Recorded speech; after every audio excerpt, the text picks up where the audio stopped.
Ici, nous sommes sur le site de la future station d'épuration de Longueuil, la station Soléa, et nous sommes installés aujourd'hui sur le promontoire qui servira demain au tourisme et aux écoles aussi qui viendront visiter le site. Et on pourra donc avoir le plaisir de voir toute la belle vallée et la station d'épuration qui s'incorpore dans le projet territorial. Richard Mérienne, directeur général des services de terroir de Caux.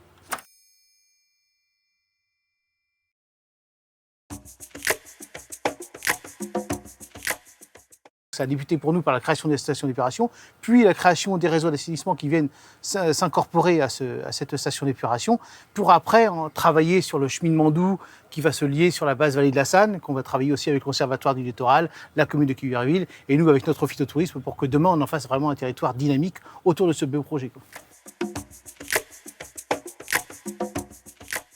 PACO, donc c'est un gros projet européen qui nous lie avec les Anglais sur le changement climatique, avec l'avancée de la mer, comme on sait tous, sur nos territoires. Ce projet européen unit deux vallées, la vallée de la Sanne en France et la vallée de l'Otter en Angleterre. Dans la vallée de l'Otter, oui, il y a des similitudes, sauf que nous, alors il y a une déchetterie là-bas, nous c'est une station d'épuration, il y a un terrain de cricket, nous c'est un terrain de camping, voilà. Donc, mais il y a quand même des similitudes, puisque leur projet c'est aussi la montée de la mer, donc on est dans le même principe.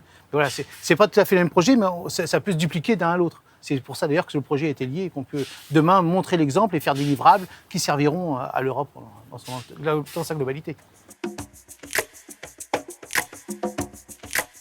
C'est un projet d'envergure, donc la communauté de communes a profité justement de ce projet PACO pour pouvoir trouver des financements, donc grâce à l'Europe avec plus de 69% de subventions. Nous avons eu l'agence de l'eau et le département qui sont venus à nos côtés pour pouvoir réussir ce projet-là. Donc on a des envergures de plus de 20 millions d'euros aujourd'hui de projets d'investissement sur notre territoire. En mars 2023, le projet doit être terminé pour la partie PACO, donc on doit avoir la station d'épuration doit fonctionner à plein, les réseaux d'assainissement doivent être créés pour pouvoir alimenter notre belle station d'épuration. Après, nous, forcément, le travail va continuer après le projet territorial. Nous, avec le projet PACO, les stations d'épuration, on va encore raccorder d'autres réseaux d'assainissement sur d'autres communes parce qu'on a fait un beau projet. L'idée, c'est qu'on raccorde le maximum de population.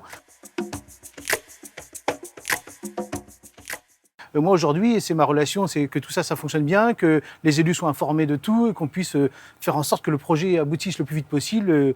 Je suis, comme on appelle souvent, une durée de vie dans un projet. L'idée, c'est qu'on soit là pour que tout fonctionne bien, quoi. C'est le rôle d'un directeur dans des grandes opérations comme celle-ci. On a vite travaillé, on a une belle réussite, une coopération magnifique.